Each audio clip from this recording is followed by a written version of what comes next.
શ્રી ગણેશાય નમઃ. મિત્રો, આપ જોઈ રહ્યા છો યુટ્યુબ આપણી ચેનલ આવો સત્સંગમાં આપ સૌનું સ્વાગત છે. મિત્રો, આજે આ વિડીયોમાં આપણે જાણવાના છીએ તારીખ 3 ઓક્ટોબરથી લઈને 12 ઓક્ટોબર સુધી ચાલતા શારદીય નવરાત્રિ વિશે. આ નવરાત્રિમાં ઘટ સ્થાપનનું, કુંભ સ્થાપનનું કે અખંડ જ્યોતનું શું મુહૂર્ત છે, માતા કઈ સવારી ઉપર આવે છે, નવદુર્ગાની પૂજાનો શું મહિમા છે તે કથા પણ સાંભળીશું. અને નવરાત્રિના આગલા દિવસે એટલે કે ભાદરવા માસની અમાવસ્યાના દિવસે સૂર્યગ્રહણ થવા જઈ રહ્યું છે. સૂર્યગ્રહણ પૂર્ણ થાય પછી નવરાત્રિનો આરંભ થાય છે. તો આપણે નવરાત્રિની તૈયારી કેવી રીતે કરવી, શું કરવું, શું ન કરવું, સર્વ કાંઈ જાણીશું. જો આપના વિડીયો પસંદ આવે તો લાઇક કરજો, શેર કરજો. આપ આ ચેનલ પહેલી વખત જોઈ રહ્યા છો તો સબસ્ક્રાઈબ કરી લેજો, જેથી આવનાર નવા વિડીયોની માહિતી આપ સુધી તુરંત પહોંચી શકે. ધન્યવાદ. મિત્રો, નવરાત્રિ અર્થાત નવરાત્રિ દરમિયાન નવદુર્ગાના સ્વરૂપની પૂજા થાય છે. તેમાં પ્રથમમ શૈલપુત્રી ચ, દ્વિતીયમ બ્રહ્મચારિણી, તૃતીયમ ચંદ્રઘંટેતિ કુષ્માંડેતિ, ચતુર્થકમ પંચમમ સ્કંદમાતેતિ, ષષ્ઠમ કાત્યાયની ઇતિ ચ, સપ્તમમ કાલરાત્રિ ચ મહાગૌરી ચ, અષ્ટકમ નવમ સિદ્ધિદાત્રી ચ નવદુર્ગા પ્રકીર્તિતા, ઉક્તાન્યેતાની નામાની બ્રહ્મણ્યેવ મહાત્મના. પરમપિતા બ્રહ્માજીએ દુર્ગા દેવીના આ 9 સ્વરૂપનું વર્ણન કરેલું છે. જેમાં પ્રથમ દિવસ આવે, પ્રથમ રાત્રિ આવે ત્યારે મા શૈલપુત્રી, બીજા દિવસે બ્રહ્મચારિણી, ત્રીજા દિવસે ચંદ્રઘંટા, ચોથા દિવસે કુષ્માંડા, પાંચમા દિવસે સ્કંદમાતા, છઠ્ઠા દિવસે મા કાત્યાયની, સાતમા દિવસે મા કાલરાત્રિ અને આઠમા દિવસે મહાગૌરી અને નવમા દિવસે મા સિદ્ધિદાત્રીની પૂજા થાય છે. આ દેવી દુર્ગાના 9 સ્વરૂપ છે.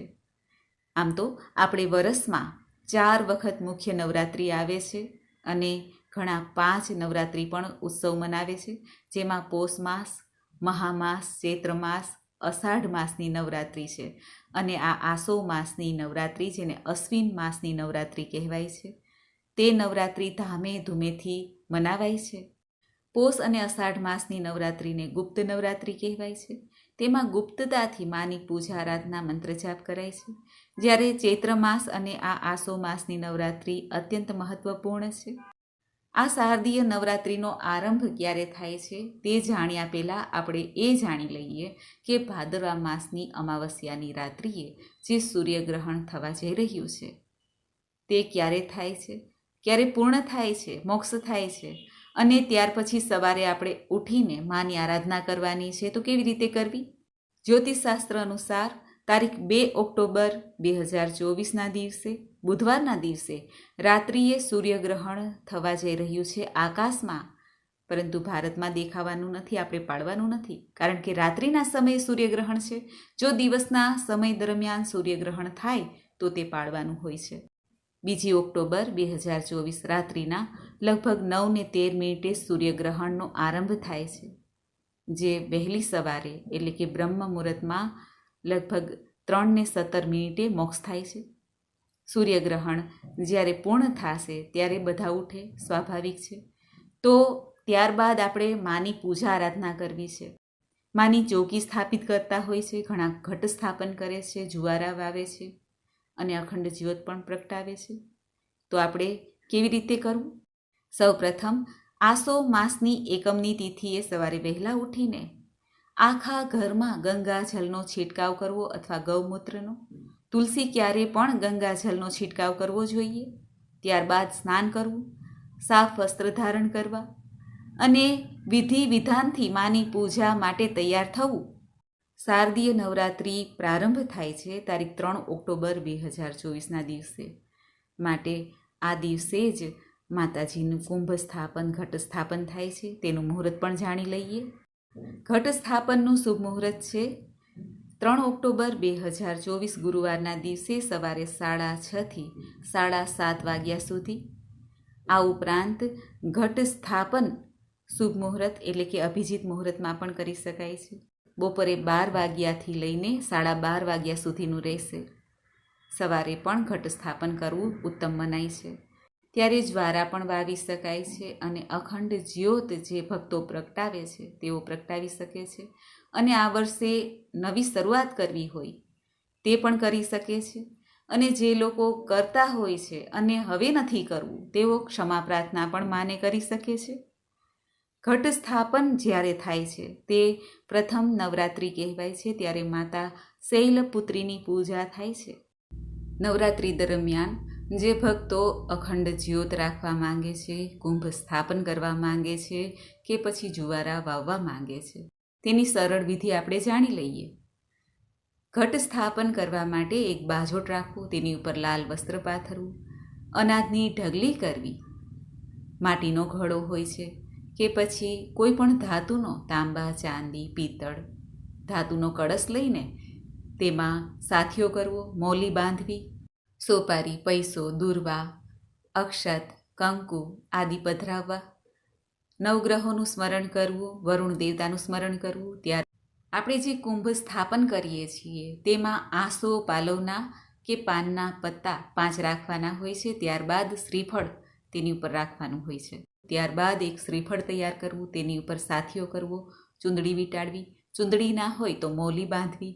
ત્યારબાદ શ્રીફળનું મુખ જે 3 આંખ છે તે આપણી બાજુ રહે, એટલે કે આ પૂજા કરનારની સામે રહે, એ રીતે માતાજીનું સ્થાપન કરવું. શ્રીફળ અર્થાત શ્રી માતા મહાલક્ષ્મીનું પ્રતીક છે, માતાજીનું પ્રતીક છે. જ્યારે આપણે પૂજા કરીએ ત્યારે માતાજીનું મુખ આપણી તરફ હોય અને આપણે તેમની પૂજા કરતા હોય એ ભાવ સાથે આ રીતે શ્રીફળ રખાય છે. ઘણા ઊભું પણ શ્રીફળ રાખે છે. જેવી જેની રીત હોય એ પ્રમાણે શ્રીફળ રાખવું. અખંડ જ્યોત માટે લાંબી વાટ રાખવી, જે 9 દિવસ ચાલે તો વધુ સારું. મૌલીની વાટ પણ કરી શકાય છે, રૂની વાટ પણ કરી શકાય છે. અખંડ જ્યોત પ્રગટાવવા માટે માટીનો દીવો કે પછી તાંબા, પિત્તળ, ચાંદીનો જે કંઈ આપણે દર વર્ષે દીવો મૂકતા હોય, ધાતુનો દીવો તો દર વર્ષે ચાલે, પરંતુ માટીનો દીવો 1 જ વર્ષ ચાલે છે. એ રીતે દીવો લઈને તેમાં મોટી લાંબી વાટ કરવી, લગભગ 1 ફૂટની આસપાસની, અને ત્યારબાદ દીવાની નીચે એક અનાજની ઢગલી કરીને તેની ઉપર દીવો રાખીને તેમાં તેલ અથવા ગાયનું ઘી જે આપણને પોસાય, જે આપણે કરતા હોય એ રીતે દીવામાં પૂરીને તેમાં વાટ રાખીને પ્રગટાવાય છે, જે આપણે મુહૂર્ત જોયું એમાં. ત્યારબાદ માતાજીનું સ્મરણ થાય છે, કંકુ ચોખા ચડાવાય છે, પૈસો ધરાય છે. અખંડ જ્યોત અને ઘટ સ્થાપન છે તે બાજુ બાજુમાં કરી શકાય છે. અને ત્યારબાદ આ દીવો છે તેમાં નિત્ય તેલ કે ઘી જે પૂરતા હોય તે ધ્યાન રાખવું પૂરવામાં. દીવાની વાટ ક્યારેક વધુ બળી જાય અને ઠરી જાય તો ચિંતા ન કરવી, તુરંત જ પ્રગટાવી લેવી, અથવા બાજુમાં એક વાટ પ્રગટાવીને એ દીવો કરી લેવો. અને આ દીવો જ્યારે 10મો દિવસ એટલે કે દશેરા આવે ત્યારે મંગલ કરવો. જ્યાં સુધી તેમાં ઘી કે તેલ પૂરેલું છે તે પૂર્ણ થાય ત્યાં સુધી રાખવો, પછી લઈ લેવો. માટીનો હોય તો પધરાવી દેવો અને ધાતુનો હોય તો તે સાફ કરીને રાખી શકાય છે. જ્વારા વાવવા માટે એક માટીનું વાસણ લેવું અથવા કોઈ પણ ધાતુનું વાસણ પણ લઈ શકાય છે.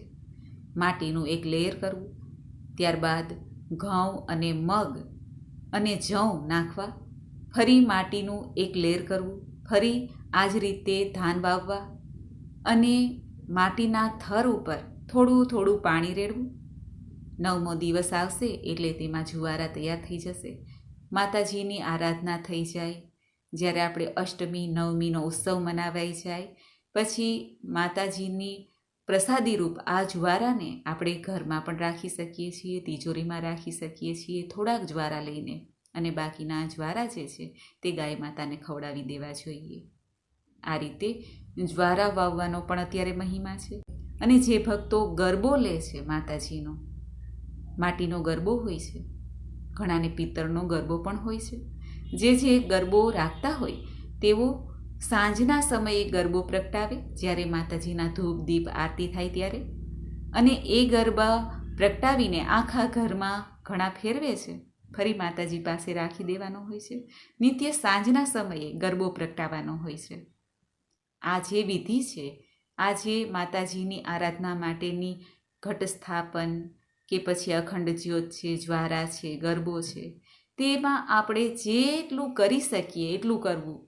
એવું નહીં કે આ કરવાનું જ છે, ફરજિયાત નથી હોતું. આપણા ભાવ પ્રમાણે આપણી શક્તિ અનુસાર કરવું. માં તો માં છે, નાની એવી પૂજા સેવાથી પણ પ્રસન્ન થઈ જાય છે. માટે વધુ પડતું કરવું એવો ભાવ ન રાખવો. વધુ કરવામાં ને કરવામાં આપણે જે હૃદયથી માને પ્રાર્થના કરવાની છે એ જ ભૂલી જાય છીએ અને એ બધું સંભાળવામાં જ રહીએ છીએ. શક્તિ અનુસાર માની સાધના કરવી જોઈએ.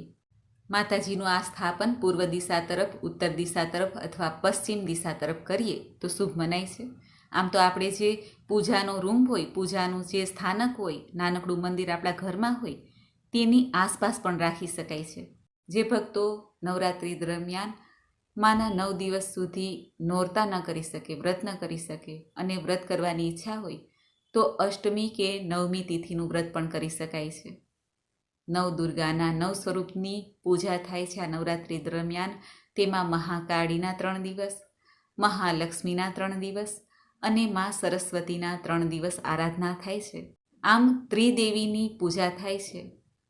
સ્વરૂપ તો 3 દેવીનું છે, પરંતુ દેવી એક જ છે, મા દુર્ગા દેવી.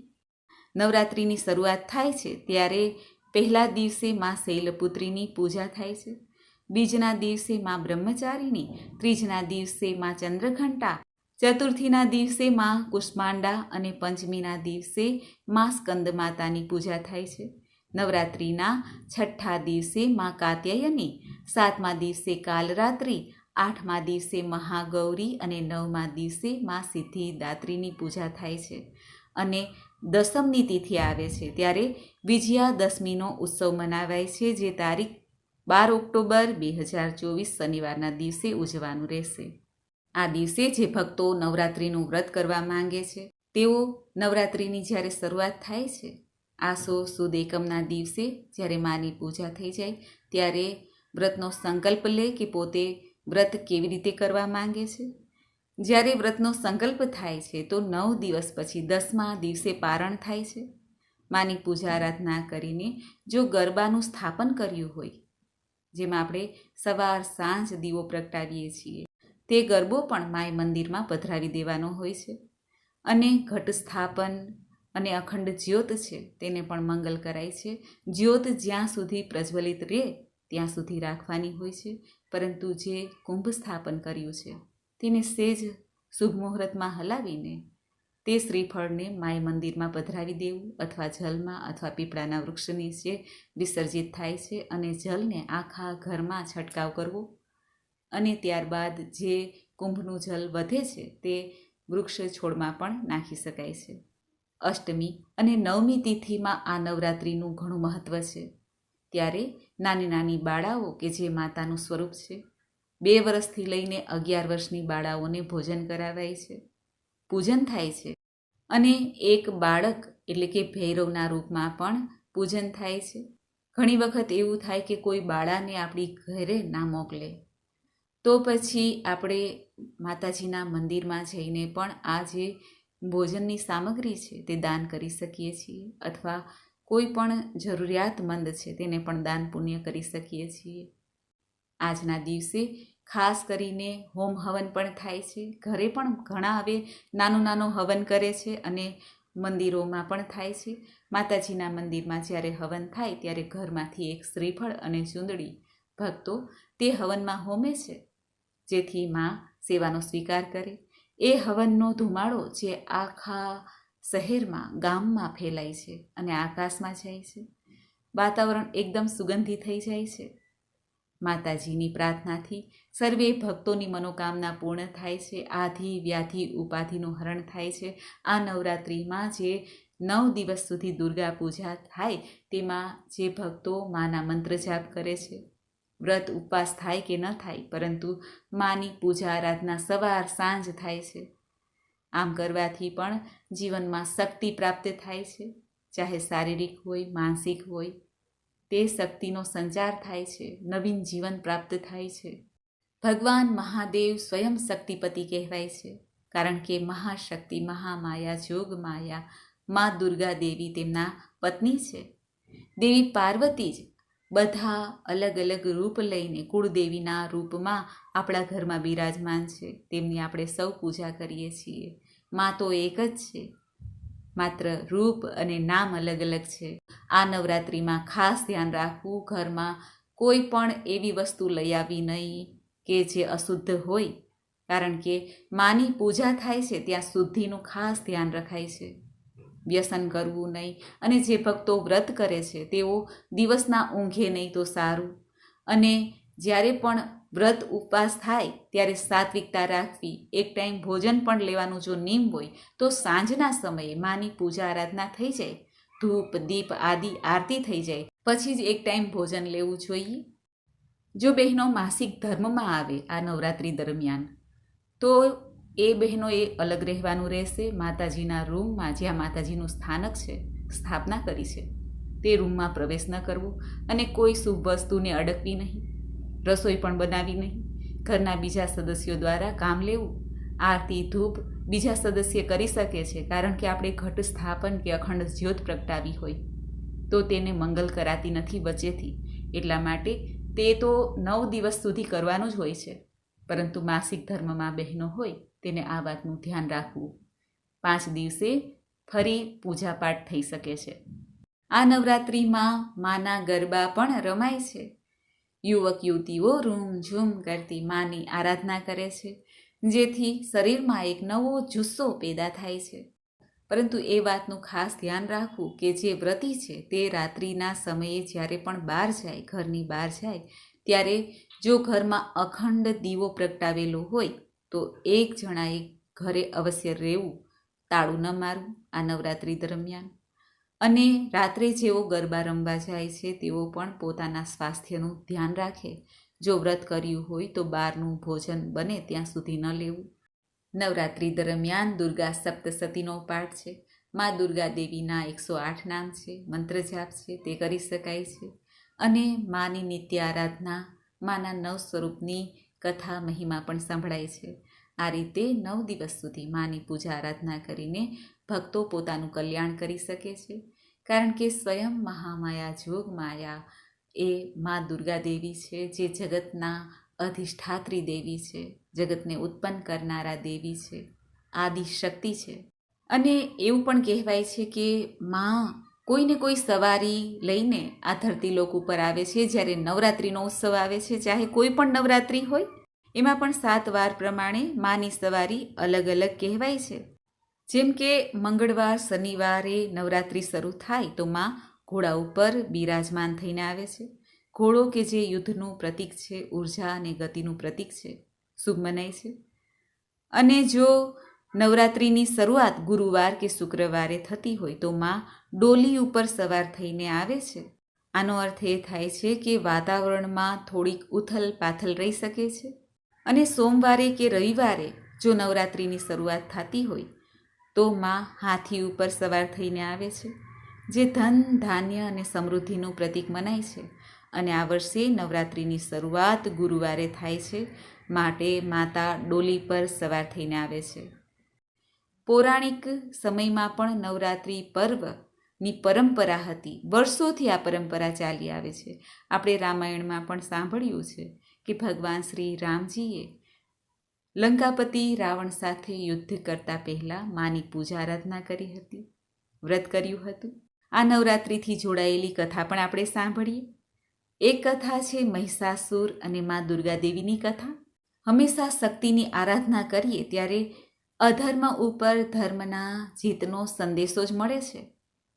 એવી જ રીતે કથા અનુસાર મહિષાસુર નામક એક શક્તિશાળી રાક્ષસ હતા. તેઓ પોતાની શક્તિના મદમાં ચૂર થઈને પૃથ્વી લોક ઉપર જેટલા જીવ હતા તેની ઉપર અત્યાચાર કરવા લાગ્યા. મહિષાસુરની તપસ્યાથી પ્રસન્ન થઈને બ્રહ્માજીએ તેમને વરદાન આપ્યું હતું કે તેઓની મૃત્યુ કોઈ દેવ, દાનવ કે મનુષ્યથી થશે નહીં. ત્યારે દેવતાઓએ ત્રિદેવનું સ્મરણ કર્યું, પરમપિતા બ્રહ્માજી, શ્રી હરિનારાયણ અને ભગવાન મહાદેવ, કે હે પ્રભુ અમારી રક્ષા કરો. ત્યારબાદ ત્રણેય દેવતાઓએ પોતાની શક્તિને એક કરીને તેમાંથી એક તેજ પ્રગટ થયું, દુર્ગા દેવી પ્રગટ થયા.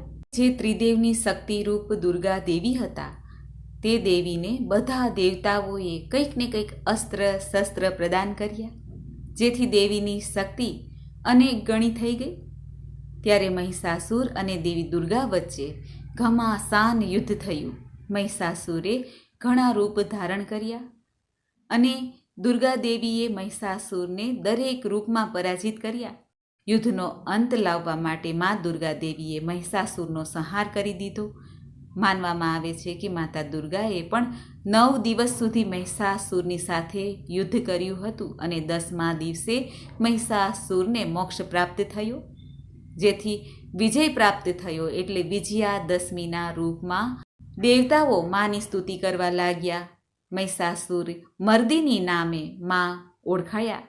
માતા દુર્ગાના 9 દિવસ સુધી એટલા માટે જ મહિષાસુર સાથે જે યુદ્ધ થતું હતું, ત્યારે નવરાત્રિના રૂપમાં આ ઉત્સવ મનાવાય છે. 9 દિવસ સુધી માની આરાધના થાય છે, જેથી આપણા જીવનમાં જે નકારાત્મક પ્રભાવ છે, આપણા અંદરના તથા બહારના શત્રુઓ છે, અંદરના એટલે કે મોહ માયા અહંકાર આદિ, અને બહારના શત્રુ કે જે આપણા પોતાનાય હોઈ શકે અને બહારના પણ હિત શત્રુ પણ હોઈ શકે, જે આપણી પીઠ પાછળ આપણું અહિત કરે છે, તેનાથી પણ માં રક્ષા કરે એ અર્થે આ નવરાત્રિનો ઉત્સવ મનાવાય છે.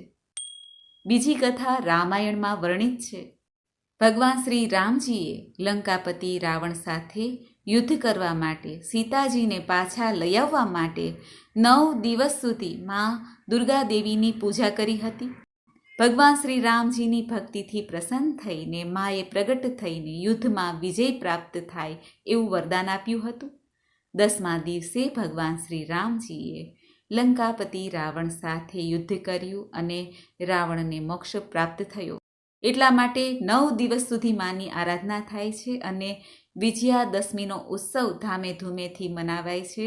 જ્યારે 9 દિવસ સુધી નવોથા ભક્તિ દ્વારા આપણે માને પ્રસન્ન કરીએ છીએ, ત્યારે 10મા દિવસે આપણને શક્તિ પ્રાપ્ત થાય છે, વિજય પ્રાપ્ત થાય છે. એવા ભાવ સાથે દશેરા સુધી ઉત્સવ મનાવાય છે. 9 દિવસ સુધી નવ દુર્ગાની આરાધના કરીને નવરાત્રિના પર્વની શરૂઆત વર્ષોથી ચાલી આવી છે. આ નવરાત્રિના પર્વ દરમિયાન માને આપણે પ્રાર્થના કરીએ કે હે મહામાયા જોગમાયા, હે આદિશક્તિ, આપ અમારી ઉપર પ્રસન્ન રહેજો. આ રીતે પ્રાર્થના કરીને માને ક્ષમા પ્રાર્થના પણ કરાય છે કે જો અમારી આ નવરાત્રિ દરમિયાન કંઈ ભૂલ અપરાધ થયો હોય તો હે માં અમને ક્ષમા કરજો. મિત્રો, મને આશા છે કે આપને આ વિડીયો જરૂર પસંદ આવ્યો હશે. સર્વમંગલ માંગલ્યે શિવે સર્વાર્થ સાધિકે શરણ્યે ત્રંબકે ગૌરી નારાયણી નમસ્તુતે નારાયણી નમસ્તુતે. ઓમ જયંતી મંગલા કાલી ભદ્રકાલી કપાલિની દુર્ગા ક્ષમા શિવા ધાત્રી સ્વાહા સ્વધા નમસ્તુતે. બોલો મા આદિશક્તિ દુર્ગા દેવીની જય. મિત્રો, મને સાંભળવા માટે ધન્યવાદ. આપ સૌને મારા જય શ્રી કૃષ્ણ.